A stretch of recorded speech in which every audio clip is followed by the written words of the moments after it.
আমাদের দেশে একটা কাজ চালু হলো, যার নাম হলো SIR। কি নাম? ফর্ম পেয়েছেন কিনা? দেশে একটা আপনার কাজ, একটা সার্ভে শুরু হলো আমাদের দেশে, একটা আপনার চক্রান্ত বলুন আর গণনা বলুন, নাম আপনার SIR। কি নাম? কি নাম? SIR। এখন মানুষের ভিতরে বিভ্রান্ত, যদি ভোটার কার্ডে নাম না থাকে, যদি আপনার পরিচয় পত্র না দিতে পারি, ভারত থেকে তাড়াবে নাকি? আপনি মারা গেলে কবর পর্যন্ত আপনার শেষ, কিন্তু যদি আপনার নাগরিকত্ব আপনার ছিনিয়ে নেওয়া হয়, ওরে বাবা বাংলাদেশ যাবেন না, এই ভারতে আপনাকে রাখবে, আপনাকে দাসী বানিয়ে আপনার মনের ইচ্ছা কেড়ে নেওয়া হবে।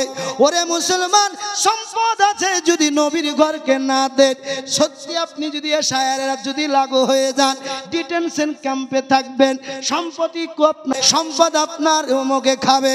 ওরে মুসলমান বাবাজি, এমন যদি দুনিয়াতে বেঁচে থেকে ক্ষমতা যদি না দেখাতে পারেন, আপনি মারা যাওয়ার পর সব চাইতে ক্ষমতাহীন হবে, ঠিক কিনা? যদি আমল না থাকে, উত্তম কাজ যদি না থাকে, বাবা মারা যাওয়ার পর আপনি সব চাইতে আপনার ক্ষমতাহীন হবেন কিনা? কি গো, হবেন না? বাপ নবী আমার বলছে সাদাকাতুত তারাদ্দুল বালা, এটা আমাদের কাছে এক ধরনের বালা। বাপ এই বালা মুসিবত রুখতে গেলে দান সাদকা করতে হবে। জোরে বলুন। নবী পাকের নাতনি, খাতুনে জান্নাতের বেটি, যার নাম হলো জাইনাব রাদিয়াল্লাহু তাআলা আনহা, ইমাম হুসাইনে পাকের বোন। হুসাইনে পাকের বোন বলছে, ভাই আমি জাইনাব দেখতেছি কারবালার প্রান্তরে, আজ সবচাইতে বড় বিপদ। ও আমার ভাই হুসাইন, আজ আপনার জন্য আল্লাহর দরবারে আমি জাইনাব রাদিয়াল্লাহু তাআলা আনহা সর্বপ্রথম সাদকা করে দিলাম। হুসাইন বলছে, বোন কি সাদকা করবে? বলে ভাই টাকা নাই। বলে ভাই এমন কিছু নাই, আমার কলিজার টুকরা, আমার নয়নের তারা, দুটো বেটা আউন ও মুহাম্মদকে কারবালায় আমি সাদকা করে দিলাম। জোরে বলে, তবেই তো ইসলাম পেয়েছেন। কি গো, হয়নি, হবে না, হতে পারে না, আমার নবীর মতো কারো তুলনা। জোরে বলো, হয়নি, হবে না, হতে পারে না, আমার নবীর সাথে কারো তুলনা।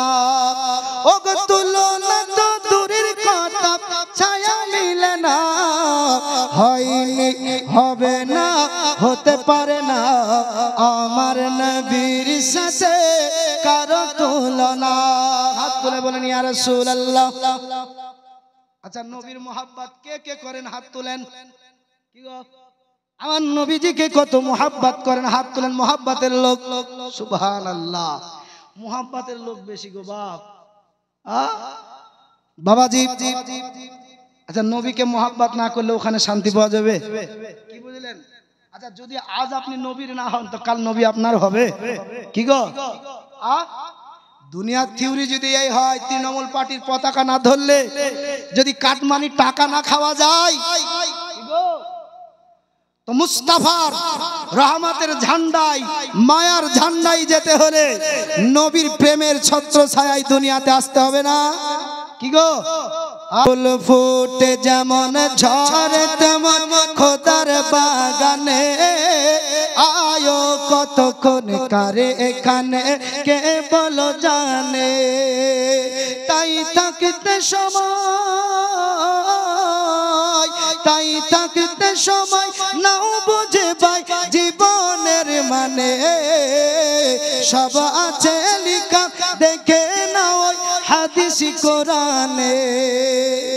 জোরে বলুন। হবে না? পাঁচজন ব্যক্তি, মুসলমান বাবাজি, আপনি কোরআন হাদিস আপনার ছেলেকে পড়ান, নিজে আপনি শিখুন। দেখুন দুনিয়াতে কিছু নাই আমার নবীর মোহাব্বত ছাড়া। জোরে বলুন।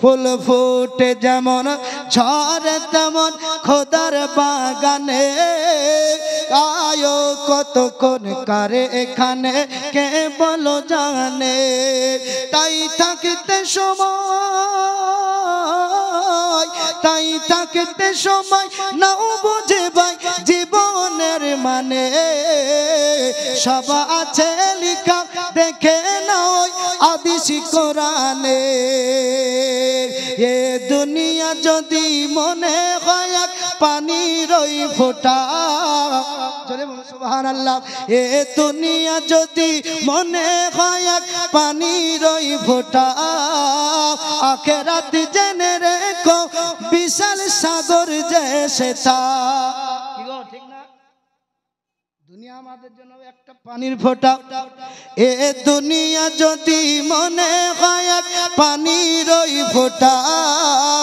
আখিরাত জেনে রেখো বিশাল সাগর যে সেটা এখানের তরে ভাবনা যদি হয় তোমার এত